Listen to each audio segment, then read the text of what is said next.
As a roaring lion and a raging bear, so is a wicked ruler over the poor people. The prince that wanteth understanding is also a great oppressor. But he that hateth covetousness shall prolong his days. A man that doeth violence to the blood of any person shall flee to the pit, but no man stay him. Whoso walketh uprightly shall be saved, but he that is perverse in his ways shall fall at once.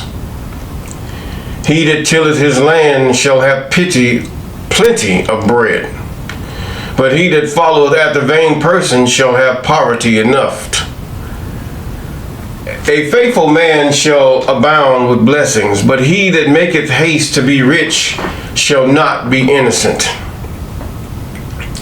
To have respect of persons is not good. For a piece of bread that man will transgress. He that hasteneth to be rich hath an evil eye, and considereth not that poverty shall come upon him. He that rebuketh a man afterwards shall find more favor than he that flattereth with the tongue. Whoso robbeth his father or his mother, and saith, it is no transgression, the same is the companion of a destroyer. He that is of a proud heart stirreth up strife, but he that putteth his trust to the I am shall be made fat. He that trusteth in his own heart is a fool, but whoso walketh wisely shall be delivered. He that giveth unto the poor shall not lack, but he that hideth his eyes shall have many a curse. When the wicked rise, men hide themselves, but when they perish, the righteous increase. Proverbs chapter 28, verses 15 through 28. Deliver me from the hands of evil spirits who have sway over the thoughts of men's hearts. And let them not lead me astray from thee, my God. Establish thou me and my seed, that we go not astray henceforth and forever. Jubilees chapter 12 and verse 20. Yes, good morning, good afternoon, good evening. We thank God for you, and you. I'm Mr. Clay, and you're walking with Mr. Clay. We're in the book of Esther and chapter 7 as you prepare. We thank God for how things are culminating. Yes, all the wicked and the players and the actors are getting into their right places. If you really want to know what's going to happen in the end times, it's best to look at the book of Daniel, the last chapter in the book of Daniel. It tells you that after certain things have happened, he that cometh to this day, a certain number of days. Forget Revelation. Some of you, oh no, he didn't say that. Yes, forget it. It's not going to happen. Not that way. No, it's not. A lot of that is made up. Because even in the second chapter of Revelations, you got where this Jesus doesn't know whether he's God or Jesus. You have to carefully examine these writings, some of them to be found heresy. God is not an inconsistent God. Yes, God hides his face, and people ask, where is God? Does your God exist? But that's to their own destruction. But in that he charges us, as I often say, that you understand and know me, regardless of how life has dealt you a dirty blow. That you understand and know the I am. Not judge him, not curse him. You have many, you go on social media, many curse the I am. And they mock at the I am and those who follow him in his truth. In I am's truth, yes. And this New Testament is just thrown out around like a a rag of a woman's time rag. Yes, it is. But the best thing to do in this day and time with so many lies and so many findings is to stick to the laws, statutes, and commandments of he who ruleth Israel. He that ruleth, or the I am that ruleth Israel, is not a he. He has no gender. Even if the Bible says it, he still, see, I'm saying it because it's so embedded in me. The fact is that the I am has no gender, because the I am is a spirit. And if you worship God, you worship God in spirit and in truth. Yes, that is the way it is. So therefore, it's only men that have attribute a gender to the I am, and then women even go even further wrong, because if you read in the translations, you show me in the original Hebrew where they said he. They often said his name, or should they often said the name of the I am. And this is a form of our paganism, to render genders unto spirits. Yes, there was one that spirit, it was a dream that appeared as a woman. Why did that spirit appear as a woman? Spirits are shifters. They can shift into anything they want to. There was a gourd over the head of, should I say, Noah. Not Noah, but one of the prophets that preached to Nineveh. Jonah, yes. Because he hated his life, because he didn't think those people were worthy to be warned to repent. But God has no respect of persons. Even your psalm says it's not good to have respect of persons. Respect of persons only show your fear. Not that you should hate them. You should treat people with respect, but to say to fear is what he's saying. In other words, I'm scared if I say a certain thing, this might, if you're saying it in respect, if you're saying it with all honorableness, you have nothing to worry about as long as it's truth. Whether it's to an elder, a mother, or even the king, you speak the truth. That is the way, God's way.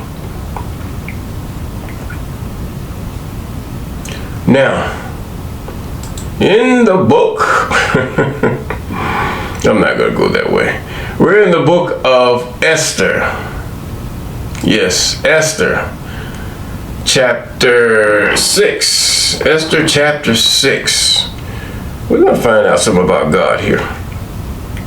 And it reads, on that night could not the king sleep, and he commanded to bring the book of records of the chronicles, that they were read before the king. You know, this thing is of the I am. The I am caused the king to lose his sleep. Yes, the king has a gender. The king is a male. And it was found written that Mordecai had told Bigthana and Teresh, two of the king's chamberlains, the keepers of the door, who sought to lay hand on the king Ahasuerus. And the king said, what honor and dignity had been done to Mordecai for this? Then said the king's servants that ministered unto him, there is nothing done for him. See, the king, seeing that Mordecai, by his warning to the king, saved the king's life from a coup. Yes. Yes, we have coups that happen. The most noted coup is that in Burkina Faso, Africa. Coups because the powers that was and are disappearing, they miss their bread because they mishandled those who were not like them because of the color of their skin. And they figured they should be lesser. Now God has changed it. He can put one down and he can raise one up. That's what God can do. He can do that. Yes, he can. And he has done it and is doing it now. He's putting one down and he's raising another up. Even in the U.S., look at what's happening. People don't know why they make the decisions that they make or say the things that they say, because spirits, even as we have heard from Jubilees chapter 12 and verse 20, have swayed the thoughts of men's hearts. In other words, in prophecy, God can say, tell this spirit, this evil, I'll go and tell him, I'll speak evil to this king. Evil to what? Evil toward the people, or evil toward his enemy, that his enemy might attack him. You see, God has a way. Yes, all praises to the Most High. But anyway, he says, the king says, what honor and dignity have been done to this Mordecai for this? Verse 3. Then said the king's servant that ministered to him, there's nothing done for him. In other words, he warned you, he saved your life, he saved you from a coup. Nobody did nothing. And the king said, who is in the court? Now Haman was come into the court, outward court of the king's house, to speak unto the king to hang Mordecai on the gallows which he prepared, that his wife in the previous chapter had instructed him on. She was speaking just like Joe's wife, saying, you don't sound like my wife, woman. My heart was swayed by spirits, evil spirits, who have sway over the thoughts of men's hearts. So you have to realize these words are Gentile words. They are words of translators to paint a certain picture. Because most of these words written in Hebrew are not in, they don't have any vowels. Hang. That would be H-N-G, no A. Mordecai probably would be M-R-D-C-A.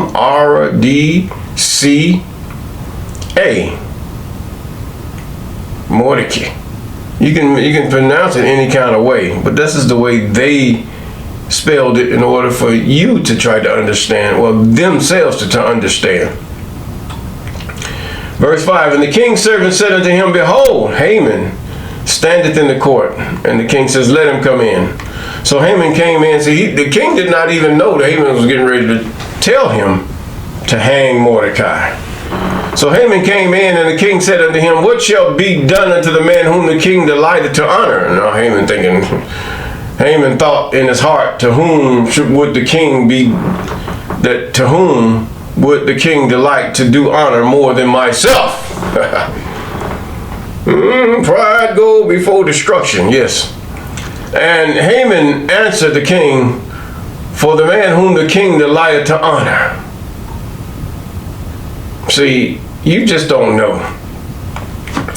You have a very formidable enemy in the south. While he that is up in the north, in the middle of the Americas, is ranting around with his pride, sending his armies to ravish and shake up the children of Jacob, even those that were here too, even the children of Noah. He only asked that those that look like him be a part of his regime and his foolery, so that he can have a contrast between those he targeting and those that can identify themselves in the melee. But it will not be so, because he's going to stir up something if he continue as he is. He's going to stir up those that have situated themselves in the south and can set up bases and can set up armaments and overrun everything. They don't have to use the most lethal weapon man has, for they have weapons that are fast, that can destroy a city in a single blow, just about, without even contaminating the air. Just knock down the infrastructure and remove the people. This is why it behooves you, Jacob, to let them have the cities. Let them do their part, because they're being mapped out of where their populations are, where their concentrations are. If you wind up being collateral damage, it's because of your own foolishness. I'm saying this now. Get away. Let them have their sundown towns. They're already mapped out. All this stuff is mapped out. They know who's who and who's causing all the havoc in the world. Don't count these nations that God have raised up to subdue these ones who have set themselves as the king of Babylon, and even as Haman. Get away from them as far as you can. Set a gulf. If you can dig a ditch and put them over there, let their concentrations be where they are. God's got a way. They don't understand it, and they wouldn't understand it even at my speaking. But when it's accomplished, they will see and they will know. And now he says, came in with all his might. He says now, in his pride, he says, more than myself. They walk around with crosses. They walk around with their rosaries and all kind of pictures of their made up deity, which is not the creator, nor the creator has anything to do with it. And it's to your detriment too, that if you follow these things, you shall be swallowed up with it. Now,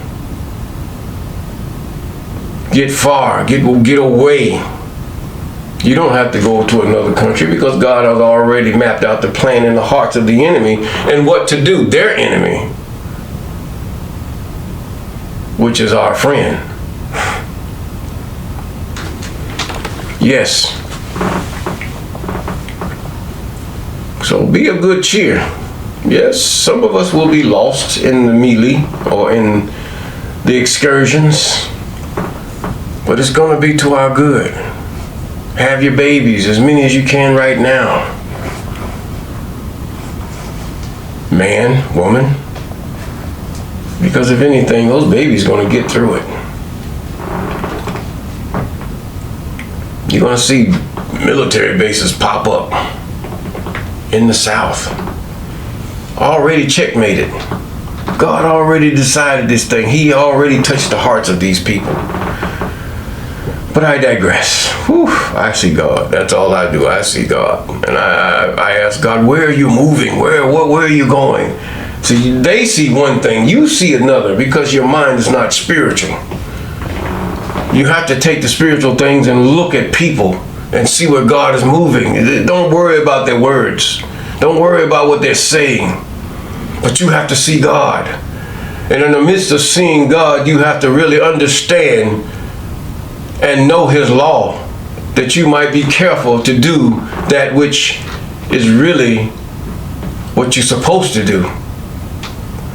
No, many of us cannot, most of us cannot sacrifice unto the Most High. No, we cannot. But even he says our confession is good enough, and our turning away, our heart turning away from the evil. God sees the repentance in your heart. He sees that. He sees your changing of the ways.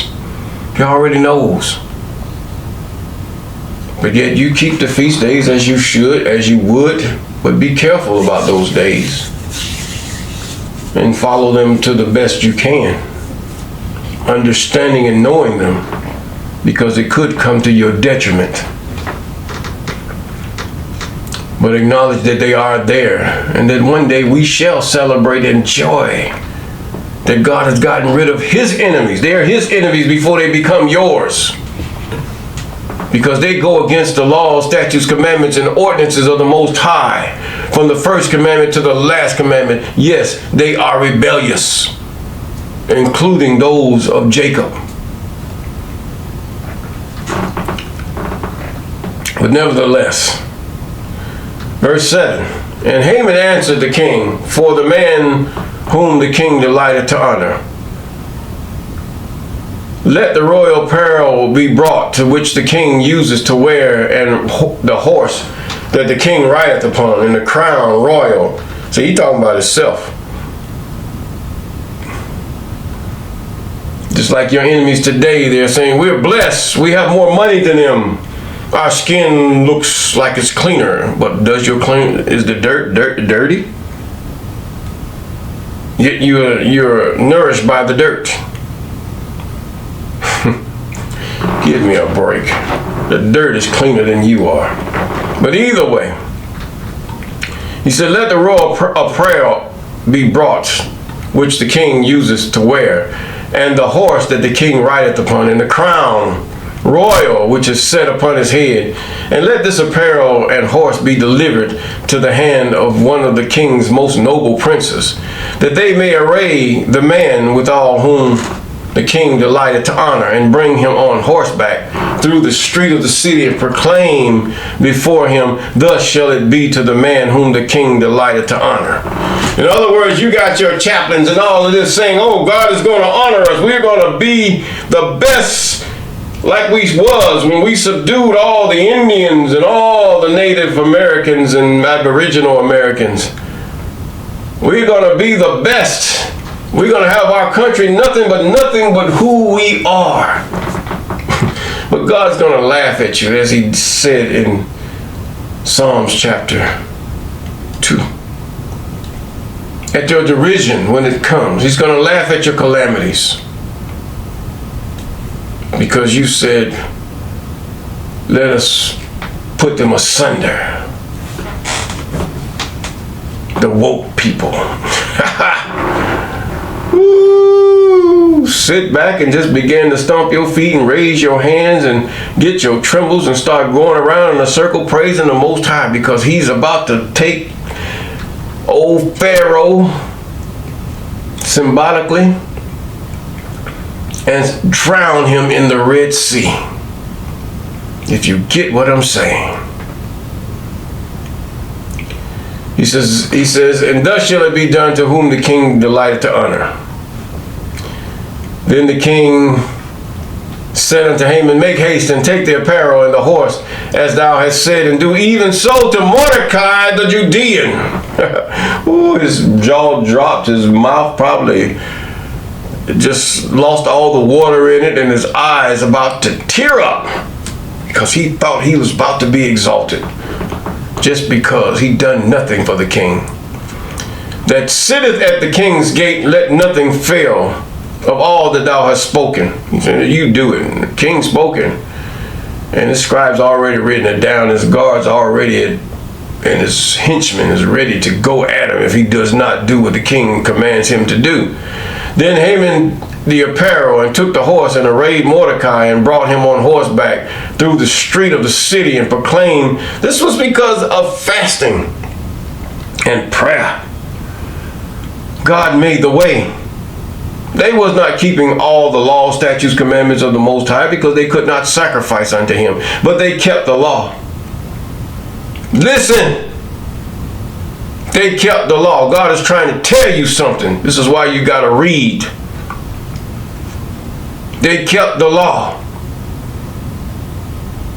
They kept God first. They didn't put no Yahushua, no Yahusha, no Yeshua before God.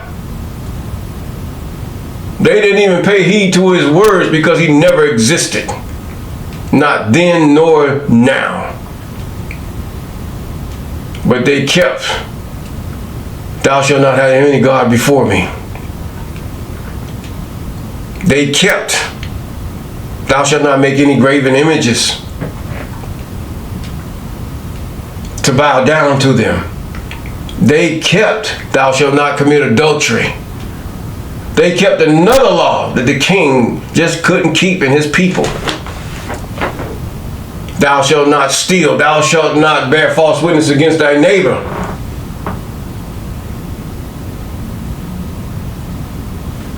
Children, obey your parents. There were consequences for that. There were consequences. Nevertheless, they kept it. And he says, thus it shall be done unto the man the king delighted to honor. And Mordecai, verse 12, came to the king's gate, but Haman hasted to his house mourning. Yeah, Haman was crying. The same thing with these men, they shall cry. They shall weep bitterly, because God's favor shall be turned to those whom it belongs. Having his head covered, and Haman told Zeresh his wife, and all his friends, everything that had befallen him. And he said, his wise men and Zeresh his wife unto him, if Mordecai be the seed of the Judeans before whom thou hast begun to fall, thou shalt not prevail against him, but shall surely fall before him. Oh, she was some type of seer or something. Not all seers are, or all ones that have familiar spirits are. They sound like prophets, but they're not. You must be careful. And while they were yet talking with him, came the king's chamberlains and hasted to bring Haman unto the banquet Esther had prepared. God got it going. Something about praying, folks. Something about a little fasting. You don't do it but one day, 24 hours. Just water, if that's all you can do. If you can go 24 hours with just the whole thing without water, if that's all you can do, this thing will change, because you have chastised your soul, your body before the Most High. No, it's not a good thing. Drop off all that sugar. Drop off all that sugar. No, stop eating. Don't eat no more sugar. Don't eat no more sugar right now. Anything that's sweet, leave it alone. You eat, and then the next day you fast, because you're going to find out that your sugar is going to start. Your body is going to do withdrawals from the sugar. This is it. You're going to find it out. Do that now, today, or tomorrow morning. For 24 hours, just fast before the Most High. Just water. No fruit juices. That's that heathen stuff. If you're going before God to chastise your soul, just leave it alone. But nevertheless, while they were yet talking, came the kings. Now this is the real thing. Now we're going to see this tomorrow. And you can read ahead of me if you want to. But I'm sure you're dying trying to find out what am I going to say about that. But either way, if we keep those things that that we said, or our ancestors said, whether they be Judeans or whether they be Israelites or whether they be those that had sojourned with them, we don't know. But the fact is that if we keep those things that God have entrusted to Israel, we will have peace.